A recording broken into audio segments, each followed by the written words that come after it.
ഞങ്ങളുടെ പുതിയൊരു വീഡിയോയിലേക്ക് സ്വാഗതം. ഇന്നത്തെ ഞങ്ങളുടെ വീഡിയോ ചിക്കനും കൊണ്ടൊരു റെസിപ്പിയാണ്, ഗിൽഡ് ചിക്കൻ.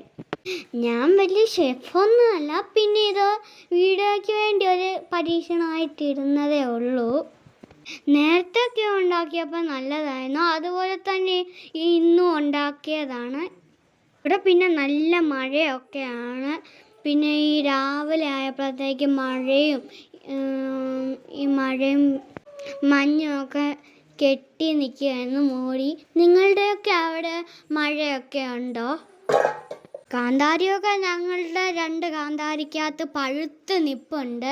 പക്ഷേ ഈ മഴ കാരണം പറിക്കാൻ അങ്ങോട്ട് പറ്റുന്നില്ല. അതാണ് 2 കൊല്ല മാത്രമല്ല, പിന്നെ ഞങ്ങൾക്ക് ഒത്തിരി കൊല്ലയൊക്കെ ഉണ്ട്. പക്ഷെ മഴ ആയതുകൊണ്ട് അങ്ങോട്ട് ഇറങ്ങി പറിക്കാനൊന്നും പറ്റത്തില്ല. പിന്നെ ഭയങ്കര തണുപ്പൊക്കെ അല്ലേ. പിന്നെ നമുക്ക് കാന്താരി മാത്രമേ കിട്ടത്തുള്ളൂ. കുരങ്ങ്, പന്നി, മുള്ളൻപന്നിയൊക്കെ രാത്രി വന്ന് മുഴുവനും കൃഷി ചെയ്ത് വെച്ചാൽ അതും പറിച്ചുകൊണ്ട് നാടോടെ കൊണ്ടുപോവാണ് ഗായ്സ്. അതുകൊണ്ട് ഞങ്ങൾക്കിവിടെ കൃഷി ചെയ്യാൻ പറ്റത്തില്ല. പിന്നെ റംബുട്ടാനുണ്ട് ഞങ്ങൾക്ക്. പിന്നെ മലയണ്ണാനും ഒക്കെ ഉണ്ട്. മലപ്രദേശമല്ലേ, അതുകൊണ്ട് മലയണ്ണാനും കാണും. അത് വന്ന് ഈ തേങ്ങ റംബുട്ടാനും എല്ലാം കൊണ്ടുപോകും. അതുകൊണ്ട് ഞങ്ങൾക്ക് റംബുട്ടാനിൻ്റെ സീസണിൽ കുറച്ച് റംബുട്ടാനേ കിട്ടത്തുള്ളൂ. ചിക്കനൊക്കെ മമ്മി കഴുകി വൃത്തിയാക്കിയൊക്കെ വെച്ചിട്ടുണ്ട്. കാണിക്കുന്ന സാധനമൊക്കെയാണ് ഞങ്ങളിട്ട് അതിൻ്റെ പേസ്റ്റ് അടിച്ചിട്ടത്. ഇതിനകത്ത് ഉപ്പും നാരങ്ങാനീരും തൈരൊക്കെ ഒഴിക്കുന്നത് എടുക്കാൻ മറന്നുപോയി, സോറി ഗൈസ്. പിന്നെ നിങ്ങൾക്കറിയാമല്ലോ ഇതൊക്കെ എങ്ങനെയാണ് ഉണ്ടാക്കുന്നതെന്നൊക്കെ. ഇതിനകത്തിട്ടേക്കുന്ന മുളക് പൊടി, മഞ്ഞൾപ്പൊടി, മല്ലിപ്പൊടിയൊക്കെയാണ്.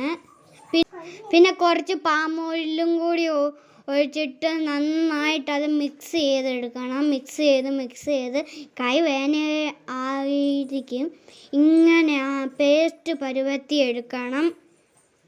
എന്നിട്ട് ചിക്കൻ വരഞ്ഞ് വെച്ചിട്ട് അതിനകത്ത് നന്നായിട്ട് ചിക്കൻ്റെ വരയിലൊക്കെ കയറ്റി നന്നായിട്ട് മസാല പിടിപ്പിക്കണം. എന്നാലേ അതിന് രുചിയൊക്കെ വരത്തുള്ളൂ.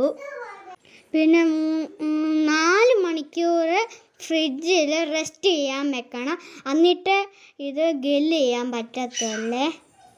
ഇത് റെസ്റ്റ് ചെയ്യാൻ ഫ്രിഡ്ജിൽ വെക്കുന്ന ആ മസാലയൊക്കെ ചിക്കനകത്ത് നന്നായിട്ട് പിടിക്കണം. എന്നാലേ നമുക്ക് തിന്നാനൊരു രുചി കിട്ടത്തുള്ളൂ. അനീറ്റായിക്കൊക്കെ ഇതൊക്കെ ഉണ്ടാക്കുന്നത് ഇഷ്ടമായി. 4 മണിക്കൂറൊക്കെ വെച്ചപ്പോൾ അവൾ ചോദിച്ചു, മമ്മി ഉണ്ടാക്കി കഴിഞ്ഞോ എന്നൊക്കെ. അവൾക്കിത് ഇഷ്ടമാണ്. പിന്നെ നമ്മൾ ഗിൽഡ് ചെയ്തു.